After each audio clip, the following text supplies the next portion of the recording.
comes Dab, Chief Justice Rehnquist. Kinda hard to see.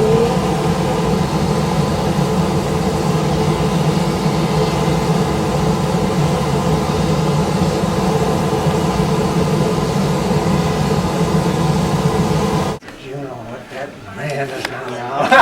Good, wonderful, awesome. I love that. Somebody else, a friend's, a colleague's wife is reading the book.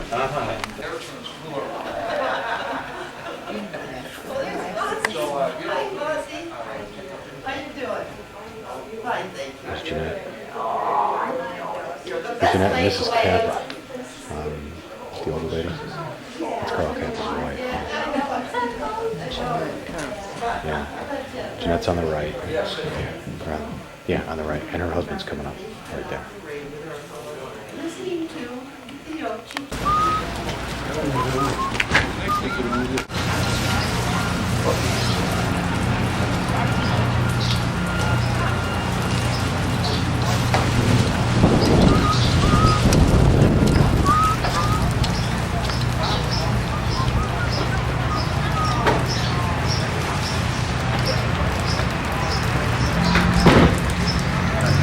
Look who's sitting down here.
We can John and Peggy, we got a space in the Presbyterian Baptist.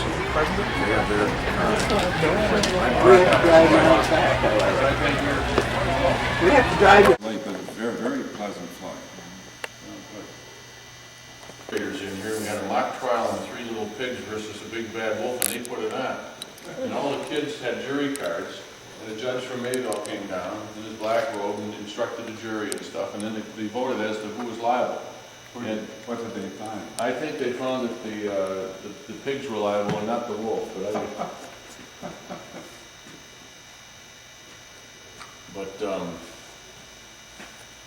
Now that's Rudolph Hess. that's Hess, yeah, next to Goring. I think And it's that's Goering, yeah. Van Ribbentrop is behind. So, but this guy that came in, I don't know if Greg told you, he had 100 photos that the Army had let him take back from the war, but he didn't have negatives. So we took pictures of the pictures to blow them up and to make this a Oh, exhibit. yeah. So we were very lucky. But Shakespeare, according to Henry King, who's an attorney who's been here written a book about Shakespeare, that at the end of the war, when Hitler ordered him to destroy the industries in the Low Countries, he refused to do it. He didn't tell him. And when he told him to order the destruction of industry in Germany, Bavaria, he didn't do it.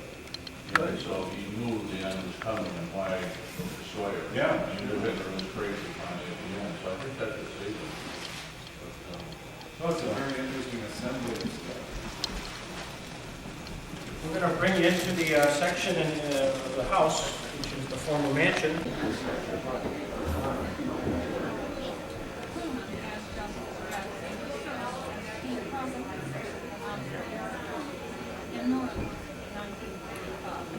Need more up there?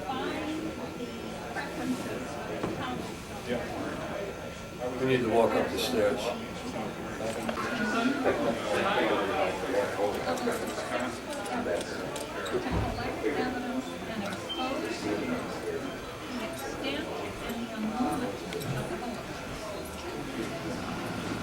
Hey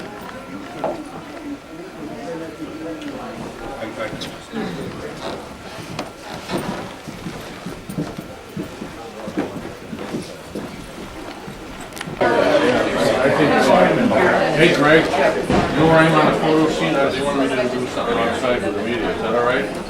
I am Raleigh's wife. Good to see you. We're happy to have you. Thank you. I'm glad to be here. Okay.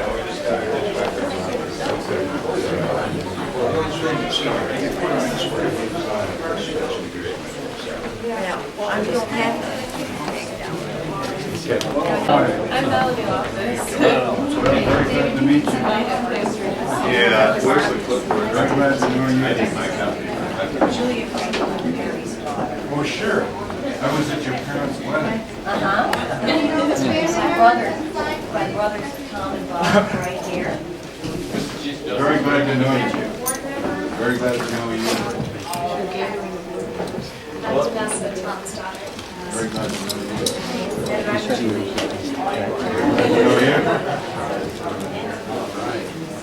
Okay, David, you want to set it up? I'm Dave Anderson, the photographer for Oh, today. glad to know you. We'll have you have a seat right. Oh, I'm very glad to know you. I met you before. I think I remember. Smile 1, 2, and 3. Hold on a second. That was just a toss. Okay. This is the real deal here. 1, 2, and 3. All right. You might have noticed I forgot the little mounting thing for my tripod, so I'm improvising here. Okay, and again, 1, 2, and 3. Plaque from Longfellow, when you start up the hill, the heights by great men reached and kept were not achieved by sudden flight. Do they still have?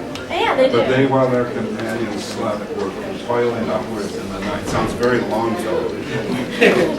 Okay.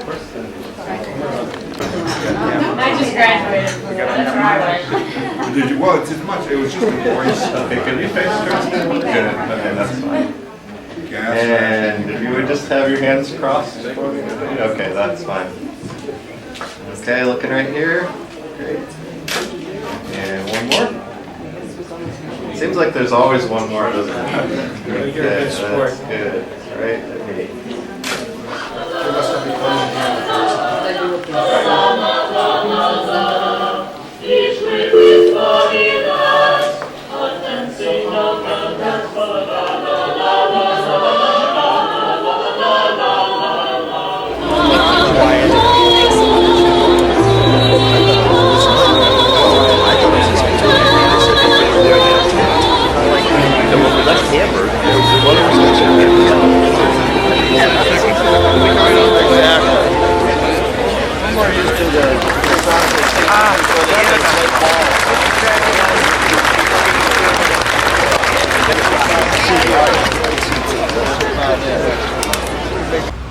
He was born, of course, in 1892, grew up here in the Jamestown area.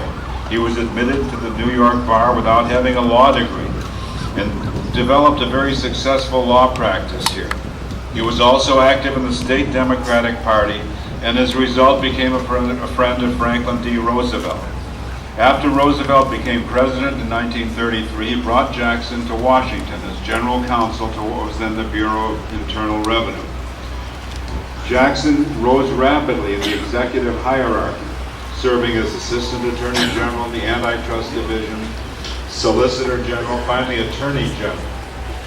Justice Louis D. Brandeis expressed the view that Jackson should be Solicitor General for life, a high compliment from one who did not bestow compliments casually. When Roosevelt elevated Harlan Stone to the Chief Justice in 1941, he appointed Jackson as Associate Justice. Franklin Roosevelt died in Warm Springs, Georgia on April 12,